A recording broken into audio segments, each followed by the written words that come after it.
बुद्ध ने अपने उपदेशों में जीवन के सत्य, नैतिकता और ध्यान पर विशेष बल दिया है।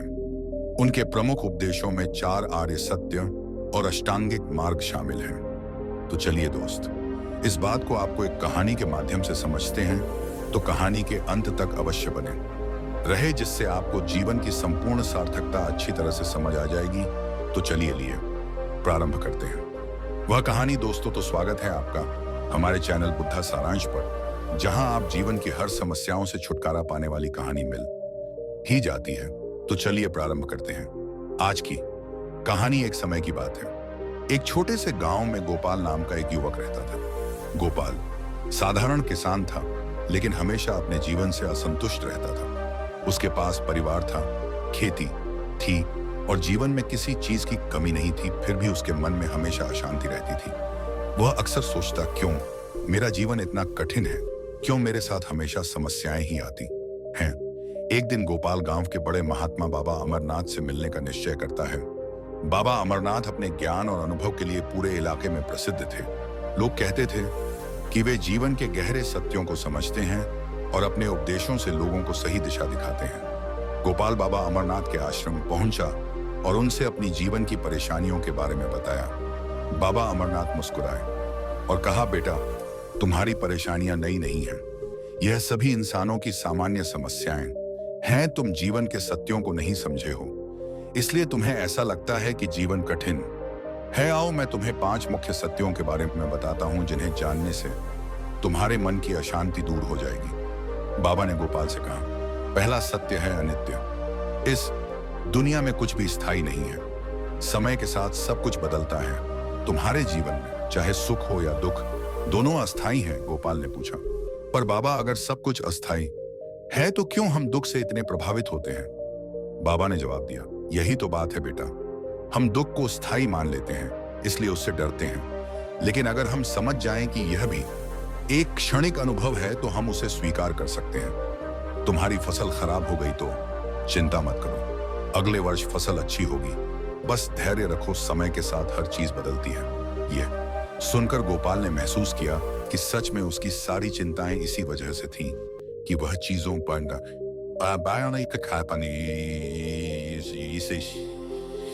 को स्थायी मान रहा था। उसे यह समझ में आया कि उसे अनित्य को स्वीकार कर जीवन के उतार चढ़ाव का सामना करना होगा। फिर बाबा अमरनाथ ने दूसरा सत्य समझाया। दूसरा सत्य है दुख। जीवन में दुख अनिवार्य है। कोई भी इंसान इससे बच नहीं सकता, चाहे तुम्हारे पास कितना भी धन दौलत हो, चाहे तुम कितनी भी शक्तिशाली हो। दुख तुम्हारे जीवन में कभी ना कभी जरूर आएगा। गोपाल ने पूछा, लेकिन बाबा, क्या हम जीवन में सुख की आशा नहीं कर सकते? बाबा ने उत्तर दिया, सुख की इच्छा करना गलत नहीं है, लेकिन यह सोचना कि जीवन में सिर्फ सुख ही होगा, यही समस्या है। जब तुम सुख और दुख दोनों को जीवन का हिस्सा मान लोगे, तब तुम दुख से भयभीत नहीं रहोगे। दुख को स्वीकार करना सीखो, तभी तुम शांति पा सकोगे। यह सुनकर गोपाल ने सोचा कि उसने अपने जीवन में दुख को हमेशा एक शत्रु के रूप में देखा था, लेकिन अब उसे समझ में आया कि दुख भी जीवन का एक अनिवार्य हिस्सा है, जिसे स्वीकार करने से वह मानसिक रूप से अधिक मजबूत बन सकता है। बाबा ने आगे कहा, तीसरा सत्य है कारण और प्रभाव का सिद्धांत।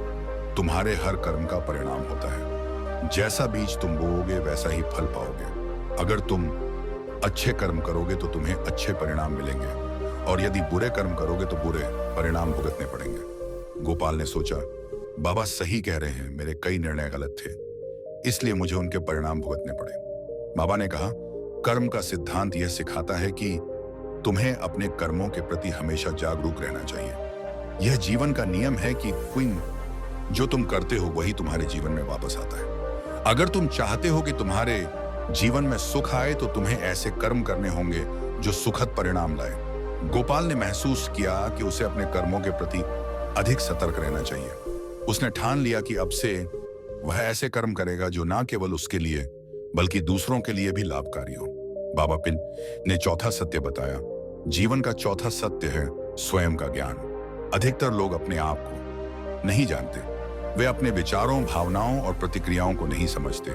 आत्मज्ञान का अर्थ है अपने अंदर झांकना, अपने असली स्वरूप को समझना। जब तक तुम अपने आप को नहीं जानोगे, तब तक तुम जीवन में सही दिशा नहीं पा सकोगे। गोपाल ने पूछा, बाबा स्वयं को कैसे जाने? बाबा ने उत्तर दिया, ध्यान और आत्म मंथन के द्वारा अपने विचारों को ध्यान से सुनो, अपनी भावनाओं का विश्लेषण करो और यह जानने की कोशिश करो कि तुम्हारे जीवन के लक्ष्य क्या है। जब तुम अपने भीतर झांकोगे तो तुम्हें अपने जीवन की सच्ची अनमी दिशा मिलेगी। यह सुनकर गोपाल ने महसूस किया कि वह हमेशा बाहरी चीजों की चिंता में उलझा रहा, लेकिन उसने कभी अपने भीतर के सत्य को जानने की कोशिश नहीं की। उसने निर्णय लिया कि अब वह ध्यान करेगा और अपने भीतर की शांति को खोजे। अंत में बाबा अमरनाथ ने पांचवा और अंतिम सत्य बताया, मृत्यु जीवन का सबसे बड़ा और अटल सत्य है। इससे कोई नहीं बच सकता। चाहे हम कितना भी को करें, चाहे हम कितना भी शक्तिशाली या अमीर हो, मृत्यु से बच पाना असंभव है। गोपाल ने गंभीर स्वर में पूछा, बाबा मृत्यु का यह सत्य हमें जीवन में क्या सिखाता है? बाबा ने मुस्कुराते हुए कहा, मृत्यु का सत्य हमें सिखाता है कि हमें हर पल को महत्व देना चाहिए। हमें यह समझना चाहिए कि जीवन अनमोल है और इसे बिना किसी भय के जीना चाहिए। जब तुम यह जान लोगे कि मृत्यु अटल है तो तुम जीव को और भी अधिक प्रेम और समर्पण के साथ जी पाओगे। गोपाल को यह बात गहराई से समझ में आई। उसने सोचा कि वह हमेशा जीवन की छोटी छोटी समस्याओं में उलझा रहता था, लेकिन अब वह जान गया था कि जीवन की असली सुंदरता इसे पूरी तरह से जीने में है। मृत्यु का यह सत्य उसे जीवन के हर क्षण को आनंद और संतुलन से जीने की प्रेरणा दे रहा था। 5 सत्यों के बारे में सुनकर गोपाल का जीवन दृष्टिकोण पूरी तरह बदल गया। अब उसे यह समझ में आ गया था कि जीवन में सब कुछ अस्थायी है, दुख भी अनिवार्य है, कर्म का महत्व अत्यधिक है, आत्मज्ञान की आवश्यकता है और मृत्यु अटल है। इन सत्यों को समझने के बाद गोपाल ने एक नया जीवन जीने का संकल्प लिया। एक ऐसा जीवन जिसमें वह वर्तमान क्षण का आनंद लेगा, अपने कर्मों के प्रति सचेत रहेगा और जीवन को अधिक संतुलित दृष्टिकोण से देखेगा। उस दिन के बाद गोपाल अपने गांव लौट गया, लेकिन उसका मन अब शांत और स्थिर था। अब वह जानता था कि जीवन के उतार चढ़ाव में स्थिर रहकर ही सच्ची शांति प्राप्त की जा सकती है।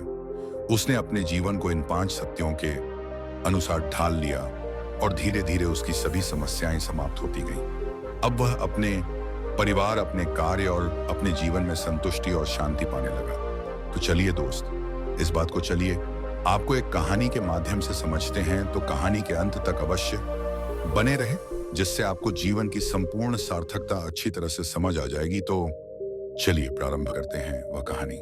दोस्तों, तो स्वागत है आपका हमारे चैनल सिद्धार्थ इंस्पायर्ड पर, जहां आप जीवन की हर समस्याओं से छुटकारा पा सकते हैं। तो हमारे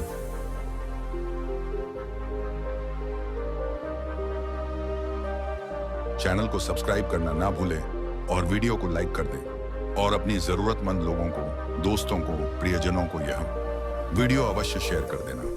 तो चलिए प्रारंभ करते हैं आज की कहानी। प्राचीन समय की बात है। एक बार गुरु अपने आश्रम में शिष्यों को प्रवचन दे रहे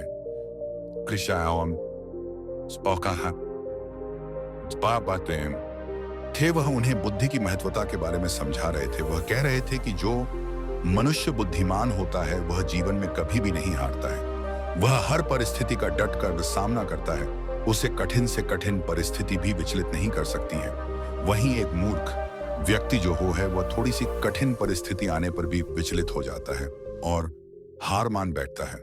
मूर्ख व्यक्ति को यह संसार और ज्यादा मूर्ख बनाता है, उनका खूब फायदा उठाता है। वहीं बुद्धिमान व्यक्ति किसी के झांसे में नहीं आते हैं। लोग उनका आसानी से फायदा नहीं उठा सकते। इसीलिए आप सभी को बुद्धिमान व्यक्ति जरूर बनना चाहिए, क्योंकि यह संसार बहुत नीच है, बहुत मतलबी है। यह बुद्धिहीन व्यक्तियों को जीने नहीं देता। इसीलिए अगर आपको धोखे, प्रेम या फिर किसी के द्वारा इस्तेमाल हुए जाने से बचना है तो आपको बुद्धिमान बनना पड़ेगा। अगर आप लोग बुद्धिमान नहीं बने और अगर मूर्ख रह गए तो यह दुनिया आपका बहुत ही ज्यादा फायदा उठाएगी, आपको कभी आगे नहीं बढ़ने देगी। मनुष्य चाहे कितना ही सुंदर क्यों ना हो, लेकिन अगर उसमें बुद्धि नहीं है तो उसकी सुंदरता किसी भी काम की नहीं है, क्योंकि उसको तो पता ही नहीं है कि वह अपनी सुंदरता का उपयोग कैसे करेगा। सोना बहुत कीमती होता है, लेकिन अगर आप उसकी कीमत को नहीं पहचान पाए तो वह आपके किसी भी काम का नहीं रहता है, क्योंकि मूर्ख लोगों के सामने सोना और पत्थर एक समान होता है। वह उनमें अंतर नहीं कर पाते हैं, लेकिन एक बुद्धिमान व्यक्ति भली प्रकार से समझता है कि सोने की और पत्थर की कीमत में क्या अंतर है। गुरु की बातें सुनकर उनमें से एक शिष्य खड़ा होता है और गुरु से कहता है कि गुरुदेव, आखिर हमें इस बात का पता कैसे चलेगा कि हम मूर्ख हैं या हम बुद्धिमान हैं। शिष्य की बात सुनकर गुरु मुस्कुराते हैं और उसे कहते हैं कि बेटा, आज मैं तुम्हें बुद्धिमान लोगों के 12 लक्षणों के बारे में बता रहा हूं। अगर यह लक्षण हमारे भीतर हैं तो तुम एक बुद्धिमान व्यक्ति हो, और अगर यह लक्षण तुम्हारे अंदर नहीं है तो इन्हें अपनाकर तुम बुद्धिमान व्यक्ति बन सकते हो। फिर गुरु उन्हें पहला लक्षण बताते हुए कहे हैं कि बुद्धिमान हमेशा कुछ ना कुछ नया सीखते रहते हैं, क्योंकि कोई भी अपनी मां के गर्भ से सब कुछ सीख कर नहीं आता है। उसे इस संसार में जन्म लेने के बाद ही कुछ ना कुछ सीखने को मिलता है, और जो मनुष्य अपने जीवन में सीखता रहता है वह कभी नहीं हारता है, क्योंकि जीवन में सीखी गई कोई भी चीज बेकार नहीं जाती है।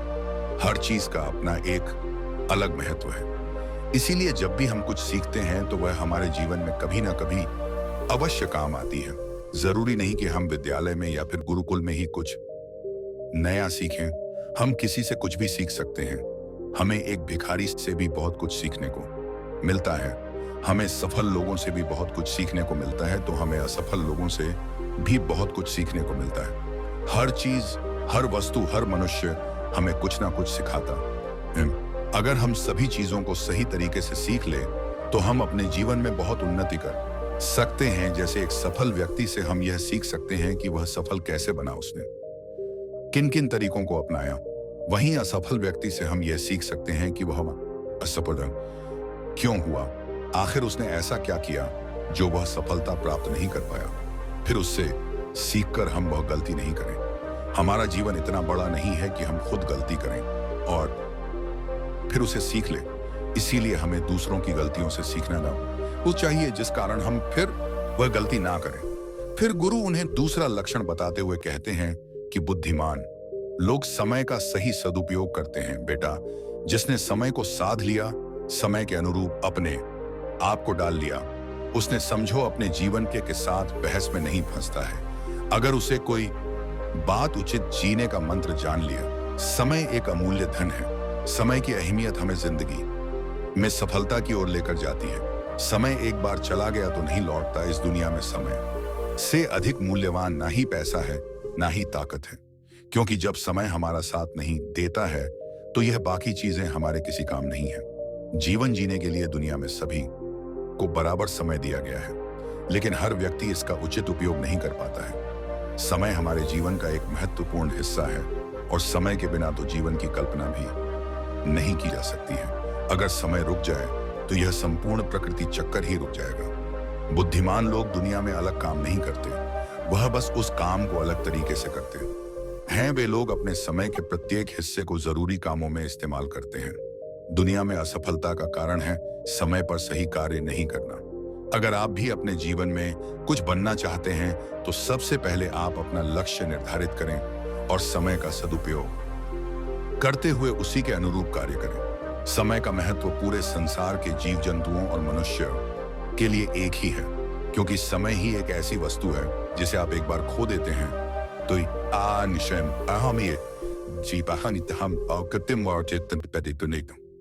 किसी भी कीमत पर उसे आप वापस प्राप्त नहीं कर सकते। इसीलिए सभी लोगों को समय के को समझना चाहिए, इसका सदुपयोग करना चाहिए।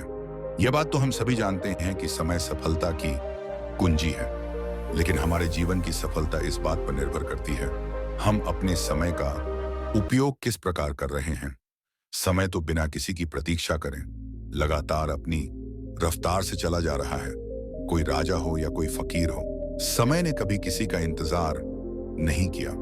हम सभी को हमें समय का सदुपयोग करना चाहिए और अपने हर काम को समय के अनुसार करना चाहिए। समय को बर्बाद करना जीवन को बर्बाद करने जैसा है। फिर गुरु तीसरा लक्षण बताते हुए कहते हैं कि बुद्धिमान लोग अकेले रहना पसंद करते हैं, क्योंकि उन्हें है कि अकेले रहना मूर्ख और नकारात्मक लोगों के बीच रहने से हर हाल में बेहतर है। अकेले रहने वालों में अलग ही खूबियां होती हैं।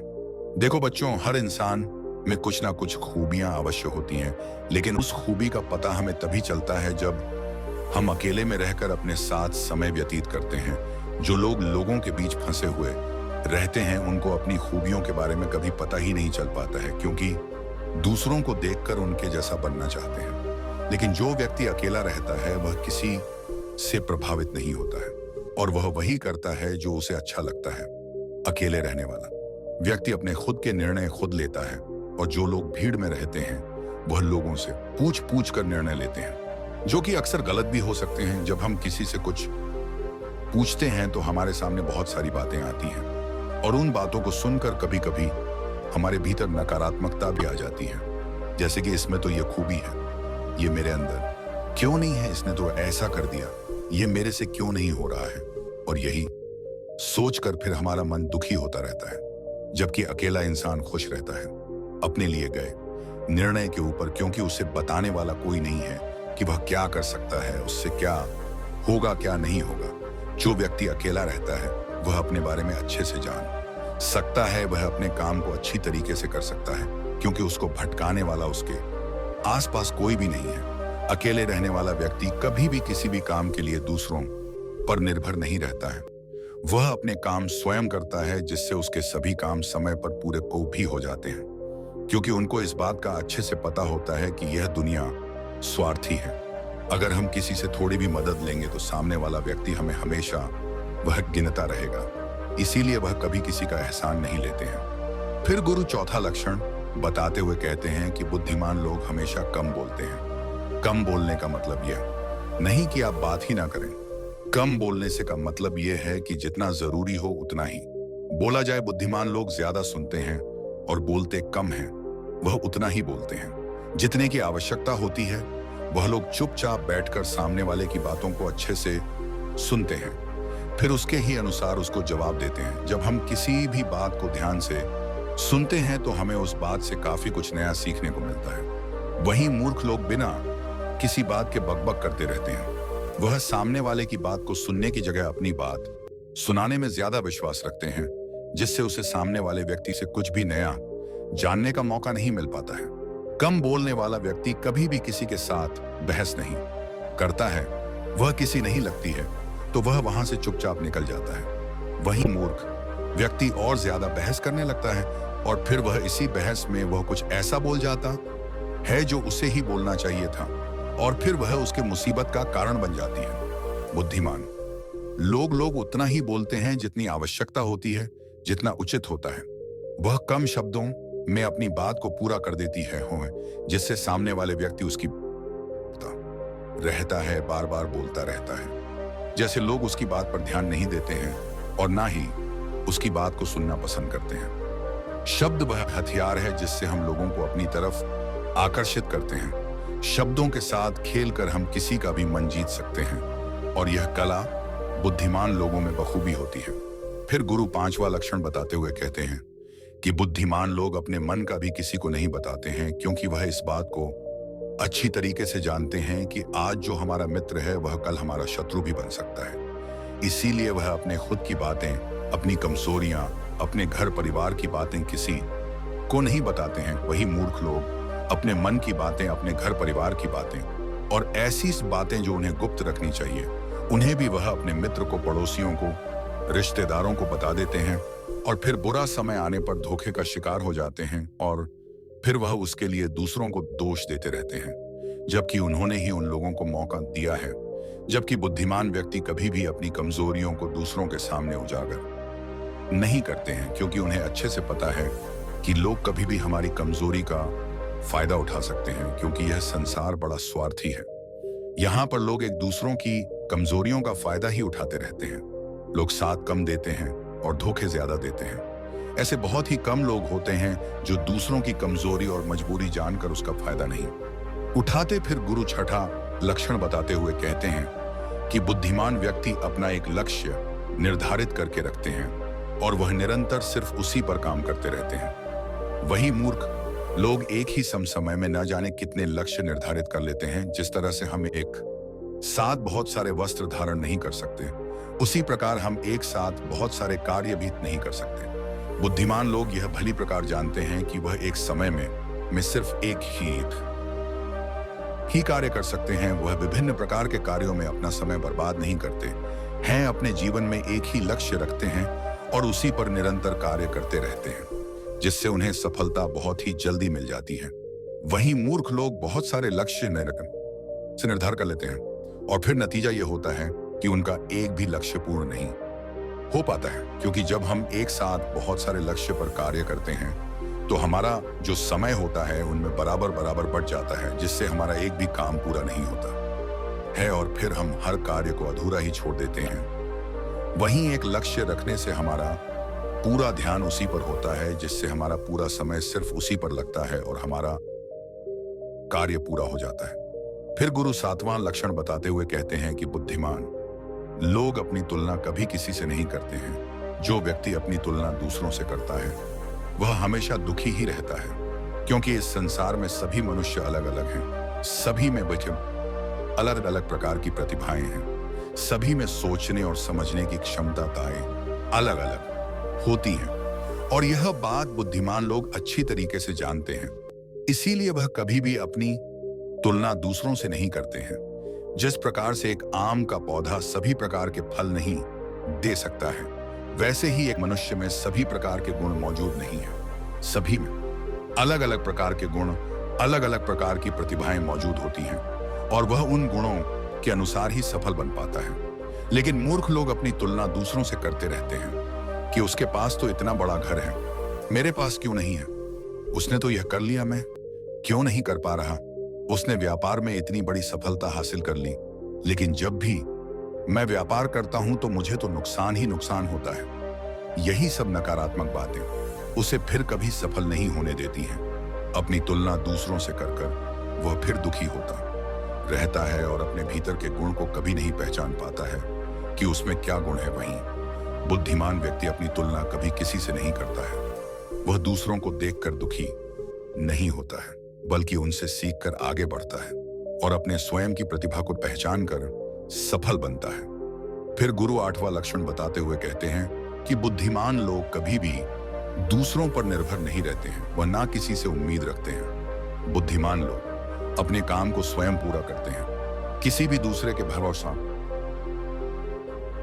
भरोसे वह नहीं बैठते हैं कि वह मेरे इस काम को पूरा कर देगा, जिससे उनका काम समय पर पूरा हो जाता है और वह निश्चित रहते हैं। वही मूर्ख लोग अपने अधिकतर कामों के लिए दूसरों पर निर्भर रहते हैं।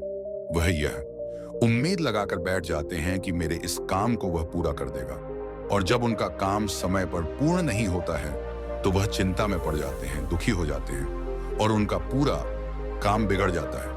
इस संसार में किसी के पास भी इतना समय नहीं है कि वह दूसरों के काम को पूरा करे। सभी लोग अपने अपने कार्यों में व्यस्त रहते हैं। अगर आप उम्मीद खुद से रखोगे तो आपका हर काम समय पर पूरा होगा, और अगर दूसरों से रखोगे तो सारे काम अधूरे रह जाएंगे। बुद्धिमान लोग कभी किसी का एहसान नहीं लेते हैं और ना ही किसी से उम्मीद रखते हैं। वह अपने काम स्वयं पूरे करते हैं। फिर गुरु 9वां लक्षण बताते हुए कहते हैं कि बुद्धिमान लोग सदैव तनाव, क्रोध और चिंता उससे दूर रहते हैं। क्रोध मनुष्य का सबसे बड़ा शत्रु होता है और क्रोध में लिया गया हर फैसला गलत होता है। क्रोध में मनुष्य अपने आप में नहीं रहता है। वह ऐसे गलत काम कर बैठता है जिसका पछतावा उसे क्रोध खत्म होने के बाद होता रहता है। इसीलिए बुद्धिमान व्यक्ति हमेशा अपने क्रोध पर नियंत्रण रखता है। वहीं मूर्ख लोग छोटी छोटी बातों पर क्रोध करने लगते हैं और अपने क्रोध के चलते कुछ ऐसी गलतियां कर बैठते हैं जिनका पछतावा उन्हें पूरी जिंदगी होता रहता है। बुद्धिमान व्यक्ति कभी भी अतीत भविष्य के बारे में नहीं सोचता है। वह सदैव वर्तमान में रहकर अपने जीवन का आनंद लेता है। वह कभी किसी बात की चिंता नहीं करता। वह सिर्फ और सिर्फ अपने कर्म पर ध्यान देता है। वह बिना बात की चिंता और तनाव में अपना समय बर्बाद नहीं करता, क्योंकि उसे भी पता है कि चिंता निर्माण करने से कुछ नहीं होने वाला। जो होना था हो गया और जो होना है होकर रहेगा। जो मनुष्य छोटी छोटी बात पर चिंतित हो जाता है और तनाव में आ जाता है, उसका जीवन मुश्किल और परेशानियों से भर जाता है। मूर्ख लोग सदैव अतीत व भविष्य के बारे में सोच सोचकर चिंतित रहते हैं, जिसके कारण वह अपने वर्तमान पर ध्यान ही नहीं दे पाते हैं और धीरे धीरे उनकी चिंता उन्हें जिता तक लेकर जाती है और फिर का पूरा जीवन नष्ट हो जाता है। फिर गुरु 10वां लक्षण बताते हुए कहते हैं कि बुद्धिमान लोग कभी भी किसी पर आंख बंद करके विश्वास नहीं करते। वह सबसे पहले अपनी बुद्धि के बल पर चीजों और घटनाओं को जांच है, परख है, वह सत्य की तह तक पहुंचते हैं और फिर उसके बाद ही उस पर विश्वास करते हैं। फिर सामने वाला चाहे कितनी ही मीठी मीठी बातें क्यों ना कर ले, उसको बहकाने का चाहे कितना ही प्रयास क्यों ना कर ले, लेकिन एक बुद्धिमान व्यक्ति तब तक उसकी बातों पर विश्वास नहीं करता जब तक कि सामने वाले व्यक्ति की करनी और कथनी में उसे समानता दिखाई नहीं देती। बुद्धिमान व्यक्ति तथ्य और सबूतों पर विश्वास करता है। वह अपनी आंखों से देखी और कानों से सुनी हुई बातों पर ही विश्वास करता है। वह लोगों की बातों की बजाय अपने कर्मों पर ध्यान देता है। इसीलिए ऐसे व्यक्ति को जल्दी से कोई धोखा नहीं दे सकता। वहीं व्यक्ति बिना सोचे समझे किसी की भी बात पर विश्वास कर लेते हैं, जिस कारण कोई भी व्यक्ति उन्हें मूर्ख बना देता है और उसका फायदा उठा लेता है या फिर उनसे गलत काम भी करवा देता है, उसे किसी के भी खिलाफ भड़का देता है। फिर गुरु 11वां लक्षण बताते हुए कहते हैं कि बुद्धिमान व्यक्ति आलस और टाल मटोल को अपने जीवन का सबसे बड़ा शत्रु मानते हुए उससे बड़ा दूर रहता है।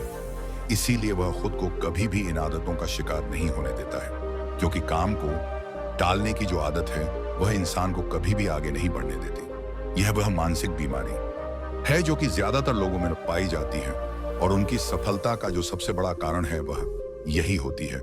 मूर्ख व्यक्ति हमेशा हर काम में आलस कर जाते हैं। वह हर काम को कल पर टाल देते हैं, जिस वजह से उनका कल जो है वह कभी नहीं आता है और ऐसा करते करते उनकी आधी उम्र निकल जाती है और जब तक उन्हें होश आता है तब तक बहुत देर हो जाती है। फिर गुरु 12वां लक्षण बताते हुए कहते हैं कि बुद्धिमान लोग असफल होने पर कभी हार नहीं मानते हैं, बल्कि वह अपनी हार को अपना हथियार बना लेते हैं और उसे सीखकर पुनः अपने काम में वापस जुड़ जाते हैं। वह कभी भी अतीत में मिली हुई सफलताओं के सहारे नहीं बीतते हैं और ना ही उनका गुणगान करते हैं, क्योंकि वह इस बात को अच्छी तरीके से जानते हैं कि बीता हुआ कल और भविष्य में उन्हें वही मिलेगा जिसके लिए वह आज मेहनत करेंगे। असफलताएं बुद्धिमान लोगों को थोड़ी देर के लिए दुखी तो कर सकती हैं, लेकिन उन्हें कभी विचलित नहीं कर सकती, क्योंकि बुद्धिमान लोग यह जानते हैं कि सफलता कुछ हमेशा ही नहीं होती है, बल्कि सफलता से पहले मिलने वाली सीख है जो उन्हें उनकी गलतियों के बारे में, उनकी कमियों के बारे में बताती है, जिनसे सीख लेकर वह अगली बार और भी अच्छी तरीके से तैयारी कर सकते हैं। यानी बुद्धिमान लोग जो हैं वह असफलताओं को सीखने का अवसर समझते हैं और इस अवसर का सदुपयोग करने का प्रयास करते हैं। वहीं मूर्ख लोग अपनी असफलताओं से घबरा जाते हैं और हार मान लेते हैं, फिर डर के मारे उस काम को वहीं पर छोड़ देते हैं, जैसे से वह सफलताओं से कोसों दूर रह जाते हैं। तो चलिए बढ़ते हैं दूसरे कहानी की तरफ। एक समय की बात है, एक राजा ने अपने मंत्री से कहा कि मंत्री जी, आपको क्या लगता है, क्या मैं इस नगर का सबसे बुद्धिमान व्यक्ति हूं?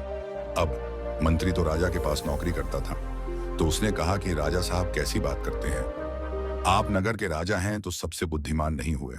राजा ने कहा, नहीं मंत्री जी राज, पाठ तो मुझे विरासत में मिला है, लेकिन बुद्धि विरासत में नहीं मिलती। सच बात बताओ मंत्री जी, क्या मैं बुद्धिमान हूं?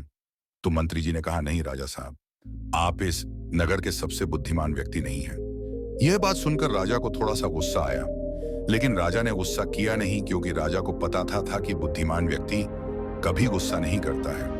राजा ने अपने मंत्री से कहा कि मंत्री जी, तो फिर बताओ कि बुद्धिमान आदमी कैसा होता है? तो मंत्री ने कहा कि राजा साहब, मैं बुद्धिमान तो कोई हूं नहीं, इस नगर में बहुत सारे बुद्धिमान लोग होंगे, लेकिन हमें उनको ढूंढना पड़ेगा। तो राजा ने कहा कि ठीक है, इसमें ढूंढने की क्या जरूरत है, हम यहाँ के राजा हैं, आप नगर में ढंडोरा पिटवा दीजिए कि जो बुद्धिमान आदमी हो वह हमारे राज्य में आ जाए, उसको राजा साहब बुला रहे हैं। ये बात सुनने के बाद मंत्री जी कहते हैं कि राजा साहब, बुद्धिमान आदमी कभी भी अपने आप को बुद्धिमान नहीं कहता है, इसीलिए अगर हम ढंडोरा पिटवा भी देंगे तो हमारा महल मूर्खों से भर जाएगा, क्योंकि मूर्ख आदमी ही अपने आप को बुद्धिमान कहवा और वह अपने आप को बुद्धिमान साबित करने के लिए यहाँ आकर अनाप शनाप बातें करेगा। इसीलिए हमें कोई और रास्ता ढूंढना होगा। उसके बाद मंत्री जी रात भर सोचते हैं कि ऐसा कौन सा तरीका हो सकता है जिससे कि बुद्धिमान आदमी हमारे राजा के पास आ जाए। दूसरे दिन मंत्री जी राजा के पास जाते हैं और कहते हैं कि राजा साहब, आपके लिए मेरे पास एक बहुत अच्छी तरकीब है। यदि हम यह तरीका अपनाते हैं तो बहुत ही जल्दी बुद्धिमान आदमी हमारे पास आ जाएगा और हम उसे पकड़ लेंगे। राजा ने कहा कि ठीक है, बताओ कौन सा तरीका है। मंत्री जी ने कहा कि हम पूरे नगर में एक ढंडोरा पिटवा देते हैं कि जो कोई भी व्यक्ति हमारे राजा ने जो कभी ना सुनी हो ऐसी बात हमें आकर बताएगा तो हम उसको 1000 मोहरे देंगे। यह सुनने के बाद राजा थोड़ा हैरान सा हुआ। राजा ने कहा, मंत्री जी आप क्या चाहते हैं कि हम कंगाल हो जाएं ऐसी? तो बहुत सारी बातें हैं जो हमने सुनी नहीं है और कोई व्यक्ति आकर हमें यह बातें बताएगा तो हमें 1000 मोहरे देनी होंगी और भला वह व्यक्ति बुद्धिमान कैसे हो सकता है। मंत्री जी ने कहा कि कोई बात नहीं राजा साहब, इसका भी एक तरीका है। अगर हमें कोई भी नई बात बताएगा तो हम कह देंगे कि यह बात तो हमने पहले से सुन रखी है और यदि हम ऐसा कह देंगे तो हमें 1000 मोहरे नहीं देनी होंगी। लेकिन जो बुद्धिमान आदमी होगा वह हमसे कोई नई बात नहीं करेगा, बल्कि वह आदमी मोहरे पाने के लिए कुछ ऐसा तरीका अपनाए कि हमारे पास कोई और रास्ता ही नहीं बचेगा और हमें वह 1000 मोहरे देनी ही पड़ेगी। यदि कोई ऐसा आदमी हमारे सामने आएगा तो हम उसे पकड़ लेंगे क्योंकि वही आदमी बुद्धिमान होगा। उस राजा ने पूरे राज्य में ढंडोरा पिटवा दिया तो बहुत सारे लोग आने लगे राजा को नई नई बातें बताते हैं। हर बात को सुनकर राजा यही कहता है कि भाई ये बात तो मैंने सुनी हुई है। दूसरे राज्यों से भी लोग आने लगे हैं क्योंकि 1000 मोहरों की लालच में बहुत सारे लोगों ने अलग अलग बातें बताई। कोई आदमी बहुत पुरानी बात बताता था तो कोई व्यक्ति बहुत ही दूर की बात बताता, लेकिन हर बात को सुनकर राजा यही कहता कि ये बात तो मैंने पिछले साल ही सुनी है, ये बात तो मैंने अपने पिताजी से सुनी है। ऐसे करते करते बहुत लोग आए और हर आदमी की बात सुनने के बाद राजा यही कहता कि यह बात तो मैंने सुन रखी है। थोड़े दिन बाद एक साधु राजा के दरबार में आता है और कहता है कि राजा साहब, क्या नई बात बताने पर आप यहाँ पर मोहरे बांटते हैं? राजा ने कहा, हाँ, हम कोई नई बात बताने पर उसको मोहरे देते हैं, लेकिन बात ऐसी होनी चाहिए जो हमने कभी सुनी ना हो। साधु ने कहा कि ठीक है राजा साहब, यह बात मैंने अपने दादाजी से सुनी थी। मेरे दादाजी बताया करते थे कि हमारे परदादा के पास बहुत ज्यादा धन था और आपके परदादा जो पृथ्वी सिंह थे वह यहाँ के राजा थे। लेकिन एक बार ऐसा हुआ था जो शायद आपको भी पता नहीं होगा। सिंह जी जब यहाँ के राजा थे उस समय हमारे नगर में एक अकाल पड़ा था जिसके अंदर लोगों को बहुत ज्यादा नुकसान हुआ और राजपाट में धन की कमी हो गई थी और ऋषि परदादा के पास बहुत ज्यादा धन था और आपके परदादा ने मेरे दादा से 2000 सोने की मोहरे उधार ली थी। मेरे परदादा जी हमेशा कह करते थे कि यदि पृथ्वी सिंह जी मेरे पिताजी को 2000 मोहरे लौटा देते तो हम कभी करीब नहीं रहते। अब देखो नाराजा साहब, मेरे परदादा जी ने आपके दादाजी की मदद की, इसीलिए हमारे परदादा गरीब हो गए, फिर हमारे दादाजी भी गरीब रहे, हमारे पिताजी भी गरीब रहे और मेरा भी एक गरीब परिवार में जन्म हुआ और इसीलिए मैं साधु बन गया। मुझे पता था कि यदि मैं आपके पास आऊंगा तो आप वह मोहरे वापस तो नहीं देंगे क्योंकि आपने वह बात सुनी ही नहीं, लेकिन ने यह कहा कि कोई नई बात मुझे बताएगा तो 1000 मोहरे मिलेंगे। इसीलिए मैं आपको यह बातें बताने आ गया ताकि आपको इतनी पुरानी बात का पता चले। अब यह बात सुनने के बाद मंत्री को पता चल गया कि यह साधु इस नगर का सबसे बुद्धिमान व्यक्ति है क्योंकि अब राजा फंस चुके थे। अब राजा अगर यह कह देते हैं कि यह बात मैंने नहीं सुनी तो शर्त के मुताबिक 1000 मोहरे उस आदमी को देनी पड़ती, क्योंकि राजा ने इसी बात का डंडोरा पिटवा था कि कोई नई बात मुझे बताओ। और यदि राजा यह कह दे कि यह बात तो मैंने पहले से सुन रखी है तो फिर तो 2 मोहरे उसे वापस लौटा आनी पड़ेगी। अब राजा भी समझ चुका था और मन हंस भी रहा था कि बुद्धिमान आदमी ने किस तरह हमें फंसाया है। उसके बाद राजा उस साधु के चरणों में गिर पड़ा और कहा कि साधु बाबा, हम तो यह देखना चाहते थे कि हमारे नगर में सबसे बुद्धिमान आदमी कौन है। मेरे और मंत्री जी के बीच में एक शर्त लगी थी कि हमारे राज्य में मेरे से भी ज्यादा कोई बुद्धिमान आदमी है तो हम उस बुद्धिमान आदमी को पकड़ लेंगे और देखो हमने आपको पकड़ लिया। उसके बाद सारी बात साधु को भी समझ में आ गई थी। साधु ने कहा कि राजा साहब, मैं तो बस इस होड़ को खत्म करना चाहता था। मुझे जब पता चला कि आप मोहरे बांट रहे हो तो पूरे नगर में किस तरह की भागदौड़ मच गई। सब लोग अपना काम छोड़कर इस काम में लग गए। अब देखो कितना दिन चलेगा।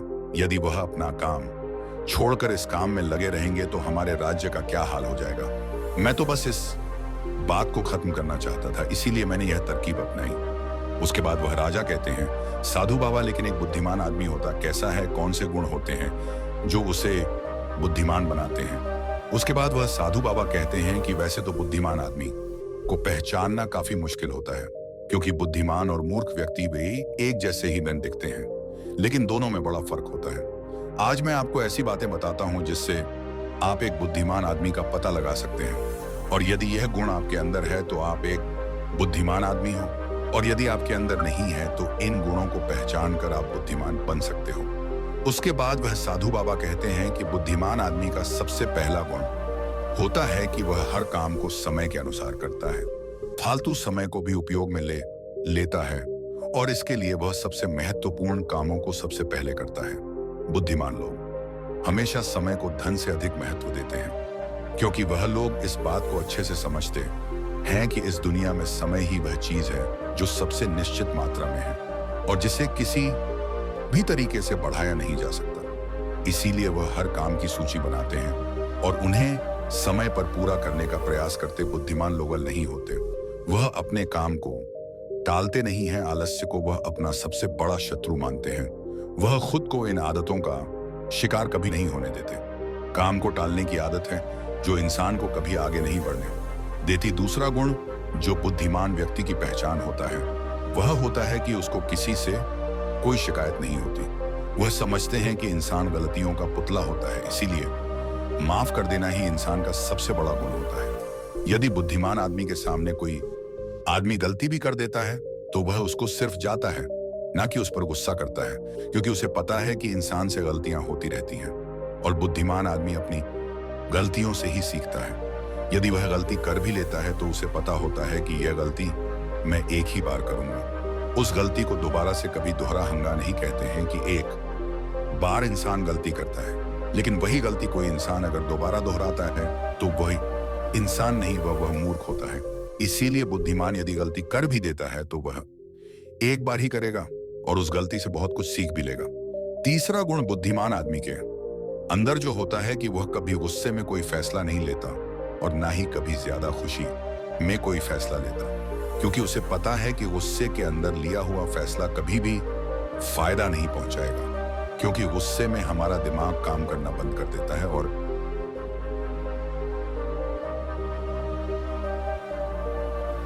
उसमें हमें कोई फैसला नहीं लेना चाहिए। और दूसरी बात है, खुशी में कोई फैसला नहीं लेना चाहिए, क्योंकि जब हम खुश होते हैं तो हम बहुत ज्यादा उत्तेजित होते हैं और उस वक्त जो भी हम फैसला लेते हैं वह उत्तेजना के वश होकर लेते हैं और उत्तेजना में लिया गया फैसला पछतावे का कारण बनता है। इसीलिए बुद्धिमान आदमी जानता है कि ना तो गुस्से में कोई फैसला लेना चाहिए और ना ही ज्यादा खुशी में कोई फैसला लेना चाहिए। इसीलिए जब बुद्धिमान आदमी कोई फैसला लेता है तो वह बैठकर शांति से, धैर्य से सोचता है कि इसका क्या परिणाम होगा। वह दोनों परिणामों को अच्छी तरह से देखता है, सही को भी देखता है और गलत को भी देखता है। यह भी देखता है इसका नुकसान क्या होगा और उसी के बाद कोई फैसला लेता है। चौथा गुण जो बुद्धिमान आदमी के अंदर होता है वह होता है कि वह अपने मन की बातें कभी किसी को नहीं बताते। बुद्धिमान लोग इस बात को जानते हैं कि आज जो हमारा मित्र है वह कभी भी हमारा शत्रु बन सकता है। वह अपनी व्यक्तिगत बातें, अपनी कमजोरियां, अपनी ताकत किसी के सामने नहीं बताते, लेकिन ज्यादातर लोग अपने मन की बातें, अपने घर की बातें, ऐसी बातें जो दूसरों को बतानी नहीं चाहिए उनको दूसरों को बताते रहते हैं। उसके बाद वह बातों की वजह से फंस जाते हैं, उन्हें दुख मिलता है, धोखा मिलता है, फिर वह उस परेशानी में पड़ जाते हैं, दूसरे लोगों को दोष देते हैं। इसीलिए बुद्धिमान आदमी ऐसा कभी नहीं करता, क्योंकि उसे पता है कि घर के भेद या अपने भेद दूसरों को बताएंगे तो इससे हमारा ही घाटा होगा, हमें ही नुकसान होगा। पांचवा गुण जो एक बुद्धिमान आदमी के अंदर होता है कि वह सब लोगों से बातचीत करते हैं। ऐसा इसीलिए करते हैं ताकि हर किसी का तर्ज सीखने को मिल जाए। इस बात को समझते हैं कि किसी भी क्षेत्र का सफल आदमी सिर्फ कुछ ही मिनटों में उन्हें वह बातें बता सकता है जिसे सीखने में उन्हें सालों लग जाते हैं। एक बुद्धिमान आदमी सफल व्यक्ति के साथ साथ उसकी असफलताओं से भी सीखता है और उन सभी बातों पर अमल करता है जो उसके सीखने लायक होती हैं। क्योंकि एक व्यक्ति यदि अपने जीवन में सीखने की कोशिश करता है तो उसकी उम्र कम पड़ जाती है, ये चाणक्य ने भी कहा है। इसीलिए हमें दूसरे लोगों से सीखना चाहिए, उनके अनुभवों से सीखना चाहिए, उनकी सफलताओं से भी सीखना चाहिए और उनकी असफलताओं से भी सीखना चाहिए। छठा गुण जो बुद्धिमान आदमी की पहचान होती है वह यह कि यदि वह कोई भी कार्य शुरू करते हैं तो उस कार्य के पूरा होने तक किसी को भी नहीं बताते।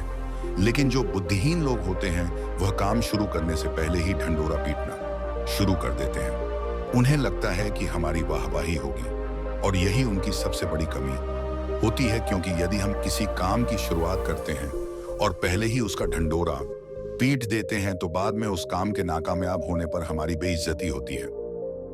लोगों की नजर में हम असफल आदमी की श्रेणी में आ जाते हैं, और यदि हम अपने काम को शुरू करते वक्त किसी को उसके बारे में बताते नहीं हैं तो काम पूरा होने पर लोगों के लिए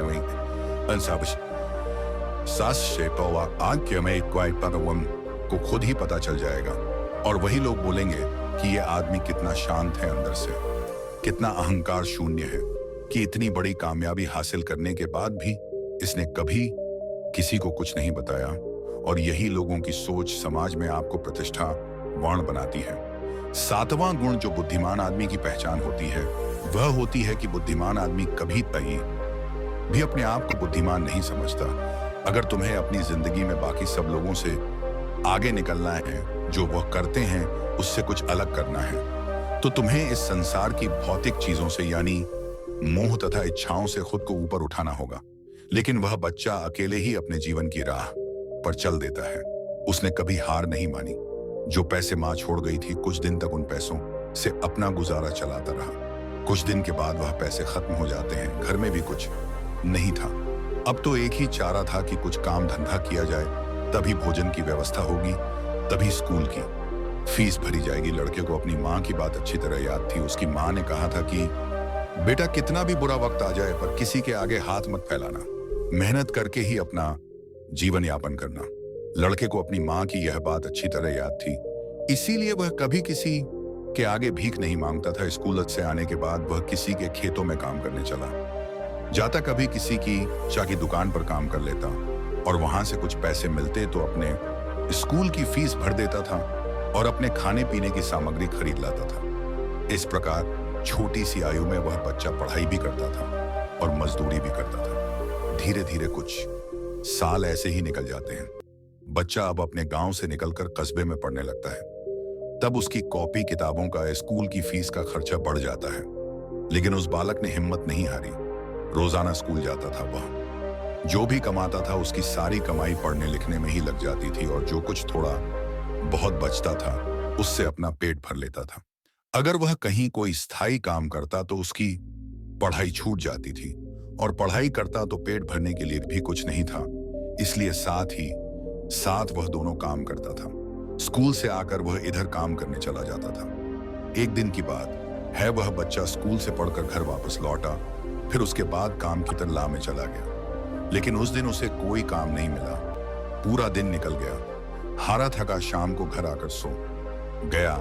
आज कुछ काम नहीं मिला तो खाना कहां से खाता। जो पैसे थे उनसे वह पहले ही स्कूल की फीस भर चुका था।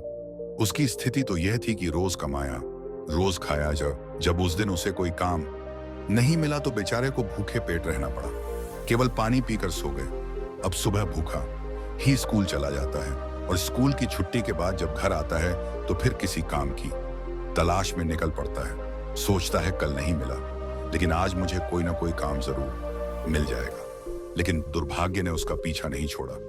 उस दिन भी उसे कोई काम नहीं मिला। आज उसे फिर भूखा पेट सोना पड़ा। भूख अब उसे ज्यादा परेशान कर रही थी, तो एक बार को उसके दिमाग में आता है कि भूखे पेट तो पड़ा भी नहीं जाता। अब तो मैं किसी से कुछ मांग कर खा लेता हूं। पर मां ने वक्त उससे कहा था कि बेटा, कभी भीख मांग कर मत खाना, हमेशा कमा कर खाना। लड़का भी बड़ा स्वाभिमानी था। किसी से मांगने की उसकी हिम्मत नहीं हुई। सोचता था चाहे कुछ भी हो जाए, पर भीख मांग करके नहीं खाऊंगा। अगर मैंने भीख मांगना शुरू कर दिया तो लोग बैठकर सोचने लगता है कि अगर इस समय मुझे भोजन नहीं मिला तो मेरे प्राण निकल जाएंगे। मुझे कुछ ना कुछ तो करना ही पड़ेगा। अब एक बार फिर से उसके मन में भीख मांगने का विचार आता है, लेकिन उसकी अंतरात्मा फिर कर देती है कि तू गरीब है, भिखारी नहीं। भीख मांगेगा तो फिर भीख मांगने की आदत पड़ जाएगी और तू भिखारी बन जाएगा काफी देर तक। लड़का इन्हीं प्रश्नों में उलझा रहता है। फिर उसके दिमाग में आया कि भीख मांगना अलग बात है और मदद मांगना अलग बात है। मैं किसी से भीख नहीं मांगूंगा, पर मदद तो मांग सकता हूँ। भीख मांगना तो वह है जो मांगकर फिर लौटाया नहीं जाता, पर मदद मांगना वह है जो आप कभी भी लौटा सकते हो। लड़के ने सोचा कि मैं आज किसी से मदद मांग लेता हूं, जब मुझे काम मिल जाएगा तो मैं लौटा दूंगा। अब लड़का वहां से चलता है तो उसे गांव के बाहर एक बड़ा सा घर दिखाई देता है। लड़का उस द्वार पर जाकर द्वार को खटखटा है। तब घर के अंदर से एक महिला निकलती है। महिला ने द्वार पर देखा कि एक 15 वर्ष का बड़ा ही उदास सा मासूम सा लड़का खड़ा है।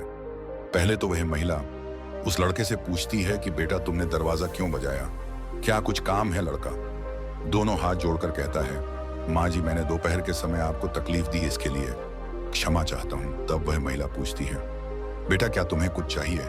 मैं तुम्हारी क्या मदद कर सकती हूँ? वह महिला भी एक बच्चे की माँ थी, इसलिए ममता का भाव उसके शब्दों में था। उस महिला के पूछने पर एक बार तो लड़के के मन में यह आया कि चलो इन माँ जी से मैं कह ही देता हूँ कि मैं 2-3 दिन से भूखा हूँ और भोजन ना मिलने के कारण बहुत परेशान हूँ। लेकिन उसके स्वाभिमान ने उसे रोक लिया और वह भोजन की जगह पानी मांग बैठा। कहने लगा, माँ जी मुझे बहुत जोर की प्यास लगी थी, इसीलिए दरवाजा खटखटाया था, क्या एक गिलास पानी मिल सकता है? लेकिन वह महिला बहुत समझदार थी। उसने जब लड़के को देखा तो वह समझ गई कि बालक बहुत भूखा है। वह कहती है, बेटा तुम थोड़ी देर रुको, मैं तुम्हारे लिए पानी लेकर आती। वह महिला घर के अंदर जाती है और अपनी रसोई से एक गिलास दूध और कुछ लड्डू लेकर द्वार पर आती है और दूध से भरा गिलास उस लड़के को दे देती है। लड़के ने जब गिलास पकड़ा तो उसमें दूध था। दूध को देखकर लड़का खुश हो जाता है। लड़का मन ही मन उस मां को दुआएं देने लगता है। महिला ने उसे पहले लड्डू खाने को दिया और कहा, बेटा दूध गर्म है, तुम पहले लड्डू खा लो, जब दूध ठंडा हो जाए तब पी लेना। लड़का उस महिला को देखता है तो उसे ऐसा लगता है जैसे उसकी ही मां उसे यह दूध पीने को दे रही है। मन ही मन सोचता है, कितनी अच्छी मां है, मैंने एक गिलास पानी मांगा था और यह दूध ले आई। उसने समझ लिया कि मैं भूखा हूं। लड़का आराम से बैठकर लड्डू खाता है और दूध पीता है। तब वह महिला कहती है, बेटा क्या तुम्हें और कुछ चाहिए? लड़का सोचने लगता है कि इस दूध के बदले में मैं इस माता को क्या दे सकता हूं, मेरे पास तो कुछ भी नहीं है। दूध पीने के बाद लड़का कहता, माँ जी मैंने आपसे पानी मांगा और आपने मुझे दूध पिलाया, इसके बदले में मैं आपको क्या दे सकता हूं? महिला ने कहा, बेटे मैंने तुम्हें दूध इसलिए नहीं पिलाया है ताकि तुमसे बदले में कुछ ले सकूं। महिला कहने लगी, बेटा तुम्हारा चेहरा देखकर लग रहा था कि तुम बहुत भूखे हो, तो मैंने सोचा बके आप अब पानी की जगह दूध ही पिला देती हूं, इसलिए मैं तुम्हारे लिए दूध ले आई। लड़के ने फिर कहा, नहीं माँ जी आप इसके बदले में मुझसे जरूर कुछ मांगिए, मैं आपको अपनी हैसियत के हिसाब से कुछ जरूर दूंगा। लड़के की बात सुनकर महिला सोचती है, यह लड़का बड़ा स्वाभिमानी है। वह लड़का बार बार उससे मांगने की बात करता है तो वह महिला उसका मन रखने के लिए कह देती है कि बेटा मैंने यह दूध पिलाकर तुम पर कोई एहसान नहीं किया है, फिर भी यदि तुम मुझे कुछ देना चाहते हो तो तुम मुझे एक वचन दो कि जिस प्रकार आज बच्चे को स्कूल छोड़ने जाती है तो उसने देखा कि स्कूल में वह लड़का भी पढ़ रहा था। वह महिला उस लड़के को पहचान लेती है। उसने स्कूल के शिक्षक जी से जाकर पूछा कि वह बालक कौन है, तो शिक्षक जी पंडिती ने उसे बताया कि उस बालक का नाम महेश है और वह बिना माता पिता का बेटा है। छोटी सी आयु में ही उसके दोनों माता पिता गुजर गए थे। यह जानकर उस महिला को बड़ा दुख होता है। सोचती है जब इसके माँ बाप नहीं है तो फिर इसकी पढ़ाई का खर्च कौन उठाता है। तब स्कूल के बड़े शिक्षक बताते हैं, बहन जी महेश बहुत ही अच्छा बच्चा है, वह अपनी पढ़ाई का खर्च खुद उठाता है और पढ़ने में भी बड़ा तेज है। वह मेहनत मजदूरी करता है और तब जाकर स्कूल की फीस भरता है। जब कभी वह स्कूल नहीं आता है और अपनी फीस भी समय पर नहीं दे पाता है तो हम लोग उस पर ज्यादा दबाव नहीं बनाते। जब उस महिला को महेश की स्थिति का पता चलता है तो वह करना से भर जाती है। उसका मन करता है कि मैं उस बालक की कुछ मदद करूं जिसका कोई नहीं होता। ऐसे ही लोगों की मदद तो करनी चाहिए, तभी भगवान प्रसन्न होते हैं। जिसका कोई नहीं है वह भगवान का है और जरूरतमंद की मदद करने का अर्थ है कि आपने भगवान को प्रसन्न कर दिया। महिला ने सोचा यह लड़का मुझसे पैसे तो लेगा नहीं क्योंकि यह बड़ा स्वाभिमानी बालक है। तब उस महिला ने बड़े शिक्षक जी से कहा, श्रीमान जी अगर मैं इस बालक की फीस भर दिया करूं तो आपको कोई आपत्ति तो नहीं है? शिक्षक ने कहा, बहन जी आपकी सोच अच्छी है, आप उसकी फीस भरें तो मुझे तो कोई आपत्ति नहीं होगी, लेकिन महेश इस बात के लिए तैयार नहीं होगा। तब वह महिला कहती है, शिक्षक जी मैं उसकी मदद करना चाहती हूँ, आप किसी तरह से महेश को समझा देना, उससे कह देना कि आपकी स्थिति को देखते हुए सरकार ने आपकी फीस माफ कर दी है, तुम्हें फीस भरने की कोई जरूरत नहीं है। शिक्षक जी भी इस बात से सहमत हो जाते हैं। वह महिला महेश की पूरे वर्ष की फीस भर के अपने घर चली जाती है। इस अमाता मुनित श्याम तरह वह हर वर्ष उसके पूरे साल की फीस जमा कर दिया करती थी, ताकि महेश सिर्फ मन लगाकर पढ़ सके। अब तो महेश पूरा मन लगाकर पढ़ता था और अपने खाने पीने के लिए किसी दुकान पर काम कर लेता था। दोस्तों, डूबते को तिनके का सहारा ही बहुत होता है। उस महिला के थोड़े से प्रयास से महेश की अच्छी खासी मदद हो गई। वह अब खूब मन लगा करके पढ़ता था। इसी तरह कुछ वर्ष और बीत गए। अब आगे की पढ़ाई करने के लिए महेश को शहर में जाना पड़ा। सोचा शहर में रहकर मैं कोई छोटी मोटी नौकरी कर लूंगा और अपनी पढ़ाई भी करता रहूंगा। इस बात का पता उस महिला को तब चलता है जब वह उसकी फीस देने के लिए स्कूल में जाती है।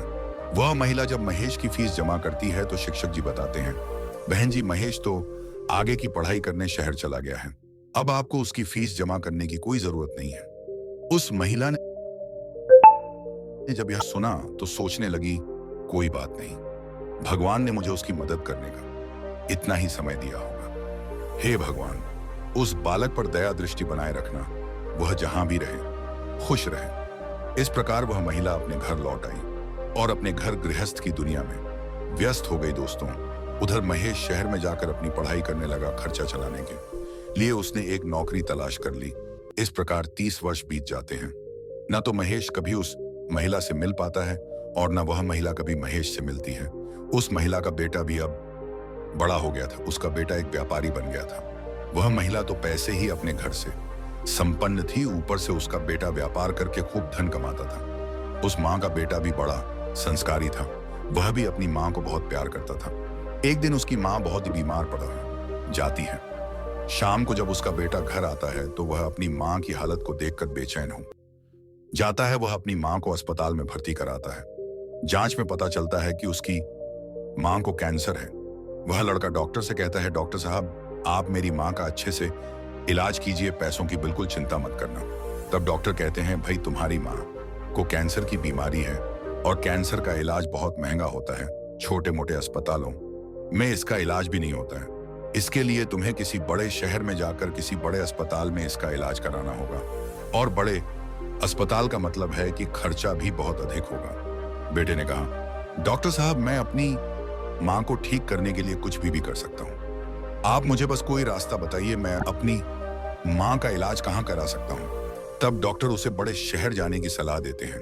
डॉक्टर बोले, बड़े शहर में कैंसर का अस्पताल है, यदि वहां का इलाज तुमने पूरा करा लिया तो तुम्हारी माँ इस रोग से बच सकती है, नहीं तो तुम्हारी माँ के प्राण संकट में पड़ सकते हैं। यह सुनकर लड़का घबरा जाता है। वह डॉक्टर साहब से बड़े शहर वाले डॉक्टर साहब का नंबर और पता लेकर अपनी माँ को बड़े शहर ले जाता है। उसकी माँ तो उसे बहुत मना करती रही कि बेटा, तुम मुझे कहाँ ले जाओगे, इतना पैसा कहाँ है हमारे पास, बड़े शहर में अच्छा इलाज कराने के लिए हमारे पास पर्याप्त पैसा नहीं है। यहीं से डॉक्टर साहब से दवा ले लेते हैं, धीरे धीरे मैं सही हो जाऊंगी, तुम परेशान मत हो। तब लड़का बोला, माँ, इस दुनिया में एक तुम ही तो हो जिसके होने से मुझे कभी अकेलापन महसूस नहीं होता, कभी मुझे किसी बात की चिंता नहीं होती। इसीलिए कुछ भी हो जाए, मैं तुम्हें इस बीमारी से मरने नहीं दूंगा। धन का क्या है, खत्म हो गया तो फिर कमा लेंगे, लेकिन माँ तो फिर नहीं मिल सकती। इस प्रकार लड़का अपनी माँ को बड़े शहर लेकर जाए। जिस डॉक्टर से उसकी माँ का इलाज होना था, वह डॉक्टर साहब उस समय अस्पताल में नहीं थे। वह किसी मरीज को देखने के लिए विदेश गए थे। अस्पताल के कर्मचारी ने बताया कि डॉक्टर साहब कल आएंगे, तब तक आप अपनी माँ को अस्पताल में भर्ती करा दो। लड़के ने बिना देर किए अपनी माँ को भर्ती करा दिया और डॉक्टर साहब के आने का इंतजार करने लगता है। अगले दिन जब डॉक्टर साहब आते हैं तो वह लड़का अपनी माँ की हालत डॉक्टर साहब को बताता है। डॉक्टर साहब ने भरोसा दिया कि जांच के आधार पर मैं कह सकता हूं कि तुम्हारी माँ ठीक हो जाएगी, मगर इनका इलाज काफी लंबा चलेगा। लड़के ने कहा, डॉक्टर साहब, कुछ भी हो जाए, मैं अपनी माँ को ठीक कराकर ही घर ले जाना चाहता हूं, चाहे इसके लिए मुझे अपना सब कुछ बेचना पड़े, कितने ही दिन मुझे यहाँ रुकना पड़े। इस प्रकार वहां के डॉक्टर ने उस माँ का इलाज शुरू कर दिया। अगर छोटे शहर की बात होती तो खर्चा कुछ कम हो जाता, लेकिन वहां का खर्चा तो बहुत लंबा था। फिर भी उस लड़के ने हिम्मत नहीं हारी। दोस्तों, मां से अनमोल संसार में कुछ भी नहीं है। डॉक्टर साहब जो दवाइयां लिखते थे, वह दवाइयां बहुत महंगी आती थी। लड़का अपनी मां के लिए महंगी से महंगी दवाइयां लेकर आता था। उधर उसका जो व्यापार था, वह अपनी मां की देखरेख के कारण उसमें भी समय नहीं दे पाया, तो वह भी ठंडा पड़ गया। कई दिन तक इलाज होता रहा। धीरे धीरे मां की हालत में सुधार होने लगा। बेटे के पास जो जमा पूंजी थी, वह खत्म होने लगी। इधर मां को जब पता चलता है कि बेटे के पास अब पैसे नहीं रहे, तो मां कहती है, बेटा तुम इतनी महंगी दवाइयां क्यों ले रहे हो? कहां से डॉक्टर साहब की फीस भरोगे? कहां से दवाइयों का खर्च उठाओगे?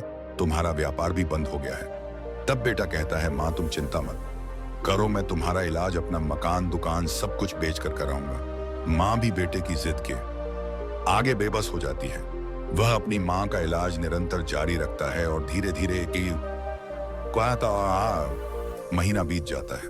वहां पर एक बात बड़ी ही विचित्र थी। उस अस्पताल का जो सबसे बड़ा डॉक्टर था, वह जब उस लड़के की मां से मिलने आता था, तो काफी देर उस मां के पास बैठकर बातें किया करता था। यह देखकर मां को भी बड़ा अच्छा लगता था और वह सोचती थी कि अजीब डॉक्टर है, इतना बड़ा डॉक्टर होकर भी जिसके पास बिल्कुल भी फुर्सत नहीं है, वह मुझसे बात करने के लिए इतना समय कैसे निकाल लेता है। दोस्तों, इस प्रकार कई दिन बीत जाते हैं। एक दिन वह लड़का डॉक्टर के पास जाता है और डॉक्टर साहब से पूछता है कि डॉक्टर साहब, अभी मेरी मां का इलाज कितने दिन और चलेगा?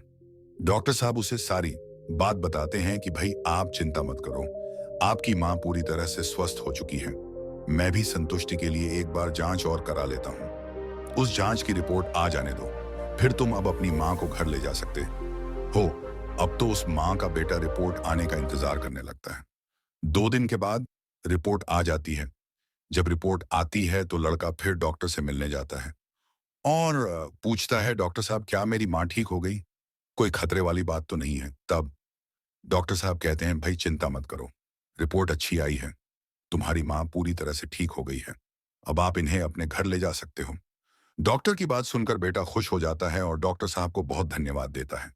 लड़का अपनी मां के पास जाता है और सोचता है कि भगवान का लाख लाख धन्यवाद कि मेरी मां बच गई, मेरी मेहनत सफल हो गई। यही बात वह अपनी मां को बताने के लिए जाता है और मां से कहता है कि मां आप अब पूरी तरह से ठीक हो गई हो, अब हम जल्द ही अपने घर जाने वाले हैं।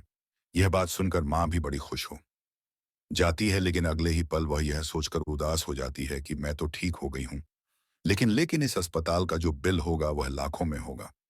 कैसे मेरा बेटा चुका पाएगा? इतनी मोटी रकम की व्यवस्था वह कहां से करेगा? उसके पास जो जमा पूंजी थी वह तो सब इलाज में खर्च हो गई। मां को उदास देखकर बेटा समझाता है, मां तुम क्यों उदास होती हो? मैं अपना सब कुछ बेचकर आपके इलाज का बिल चुका दूंगा। घर मकान तो बाद में भी बना लूंगा। इसीलिए मां तुम्हें इन बातों की चिंता करने की कोई जरूरत नहीं है। बेटा अपनी मां को बहुत समझाता है, मगर मां तो मां होती है, उसका अपने बेटे के लिए चिंता करना स्वाभाविक था। मां सोचने लगती है कि मेरा बेटा यदि सब कुछ बेच देगा, तो फिर वह आगे अपना जीवन कैसे चलाएगा? इसके भविष्य का क्या होगा? वह मां रात भर यही सोचती रही। चिंता करते करते मां और बेटा दोनों की रात निकल गई। जब अगला दिन होता है और उसकी मां की छुट्टी का समय होता है, तो अस्पताल का एक कर्मचारी एक लिफाफा ले मां बेटे के पास आता है और उस महिला के बेटे से कहता है कि डॉक्टर साहब ने आपके लिए यह बिल का लिफाफा भेजा है, आप इस बिल को ठीक से देख लो और इस बिल को चुका कर और आप अपनी मां को अपने घर ले जाओ। बिल का लिफाफा देकर वह अस्पताल का कर्मचारी तो चला गया। अब वह लड़का उस बिल के लिफाफे को हाथों में लिए हुए सोचता है कि पता नहीं कितना बिल आया होगा। बेटे को चिंता में देखकर मां भी परेशान हो जाती। मां एकदम से बेटे के हाथ से वह बिल का कागज छीन लेती है। मां उस बिल को खोलकर देखती है। उधर अस्पताल के जो सबसे बड़े डॉक्टर थे, वह भी उस समय वहीं पर पहुंच जाते हैं। इधर मां ने जब उस लिफाफे को खोलकर देखा तो उसमें एक छोटी सी पर्ची रखी हुई थी। उस पर्ची पर लिखा हुआ था, मां जी, आपने अपने बिल का भुगतान तो 30 साल पहले ही कर दिया था, जब आपने 2 दिन के भूखे बच्चे को एक गिलास दूध और लड्डू खिलाकर और अगले पूरे साल तक की स्कूल की फीस भी भरी थी। पर्ची को पढ़ते ही महिला की आंखें फटी की फटी रह जाती हैं। जब उस मां का बेटा पूछता है, मां डॉक्टर साहब ने कितना बिल दिया है, तो मां उस पर्ची को अपने बेटे को देती है। बेटा जब जब उसे पढ़ता है तो वह भी हैरान रह जाता है। लड़का अपनी माँ से पूछता है, माँ क्या आप डॉक्टर साहब को पहले से जानते हो? डॉक्टर साहब से आपकी जान पहचान कब हुई थी? तब माँ कहती है, बेटा मैं इन्हें पहले से नहीं जानती हूँ, अभी पता चला है। बेटे ने पूछा, फिर इसमें 30 साल पहले की घटना क्यों लिखी है? तब माँ कहती है, बेटा 30 साल पहले जब तुम बहुत छोटे थे, तब तुम्हारी उम्र का एक छोटा सा लड़का भरी दोपहरी में हमारे घर के द्वार पर आया था। वह भूखा प्यासा था। उसने मुझसे एक गिलास पानी मांगा था। मैंने बच्चे को देखा तो मैं समझ गई कि वह भूखा है, इसीलिए दूध और लड्डू लाकर मैंने उसे खाने को दे दिए। वह कई दिनों से भूखा था। उसने दूध तो पी लिया, पर वह मुझसे कहने लगा कि माँ तुम्हारा यह ऋण मैं कैसे चुका पाऊंगा। तो मैंने उसका मन समझाने के लिए कह दिया था कि जब तुम बड़े हो जाओ, मदद करने लायक हो जाओ, तो तुम भी किसी जरूरतमंद की मदद कर देना। मुझे क्या पता था कि वही लड़का जिसे मैंने एक गिलास दूध पिलाया था, वह 30 साल बाद इतना बड़ा डॉक्टर बनकर मेरी मदद करेगा। लोग तो आज लेकर कल को भूल जाते हैं, लेकिन उस बच्चे ने मेरा वह वचन अभी तक याद रखा है। मैं इस बात को सोचकर बड़ी हैरान हूं कि डॉक्टर साहब यह बच्चा है। इधर माँ बेटे आपस में बातचीत कर रहे थे, उधर वह डॉक्टर साहब उनके पीछे खड़े होकर उनकी बातें सुन रहे थे। उनकी आंखों में आंसू थे और बचपन का वह समय उन्हें याद आ गया जब वह भूखे प्यास से उस माँ के द्वार पर पहुंचे थे। डॉक्टर साहब आगे बढ़कर उस माँ को प्रणाम करते हैं और बेटा माता जी के पास बैठ जाते हैं। कहते हैं, माँ आपके कहे हुए शब्द आज भी मेरे कानों में गूंजते हैं। मैंने आपके उन्हीं शब्दों को अपना संस्कार बनाया। मैंने अपनी जिंदगी में बहुत दुख देखा है, लेकिन कभी हिम्मत नहीं हारी। मैं आपका बहुत बड़ा कर्जदार हूँ। यदि आप मेरे स्कूल की फीस नहीं भरती तो आज मैं इतना बड़ा डॉक्टर नहीं बना पाता। माँ, ये आपकी ही देन है।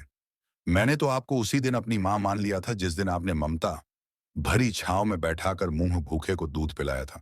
इतना कहने के बाद डॉक्टर साहब वह सारे पैसे लौटा देते हैं जो माँ की दवाई में खर्च हुए थे, और बूढ़ी माँ के चरणों में अपना सर रख देता है। वह माँ डॉक्टर साहब को उठाकर अपने सीने से लगा लेती है। डॉक्टर साहब और बूढ़ी माँ की आंखें आंसुओं से भरी हुई थी। जब यह दृश्य अस्पताल के सारे लोग देखते हैं तो सब देख